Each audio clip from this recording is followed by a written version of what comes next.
कार्तिक शुद्ध प्रतिपदा म्हणजे बलिप्रतिपदा हा दिवस दिवाळी पाडवा म्हणून साजरा केला जातो. 3.5 मुहूर्तांपैकी एक असलेला हा दिवस अत्यंत शुभ मानला जातो. व्यापाऱ्यांसाठी नववर्षारंभ तर पत्नीकडून पतीला मंगल दिवे ओवाळून औक्षण केले जाते. पौराणिक कथेनुसार राक्षस कुळात जन्म घेऊनही जो प्रजाहित दक्ष लोककल्याणकारी दानशूर अशी बळीराजाची ओळख झाली होती. पुढे आपल्या वाढत्या शक्तीने अहंकारी झालेल्या बळीराजाने देवांचाही पराभव केला. बळीराजाला परास्त करण्यासाठी श्री विष्णूंनी वामन अवतार धारण केला.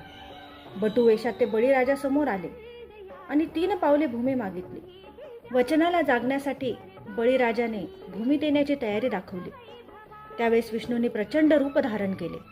2 पावलात पृथ्वी व सर्ग व्याप्त केला. 3रं पाऊल कुठे ठेवू असं विचारताच बळीराजाने आपले मस्तक पुढे केले. बळीराजाच्या मस्तकावर पाऊल ठेवून पाताळ लोकाचे राज्य बळीराजाला बहाल केले आणि वर दिला, कार्तिक शुद्ध प्रतिपदेला लोक तुझ्या दानशूरतेची पूजा करतील. वाईट माणसात शुभत्व पाहण्याची दृष्टी हा सण आपल्याला देत असतो. शेणाने बळीराजाची प्रतिमा काढून त्यावर पंती लावून इडापिडा टळो, बळीचे राज्य येऊ अशी प्रार्थना केली जाते. आपणा सर्वांना दिवाळी पाडव्याच्या खूप खूप शुभेच्छा.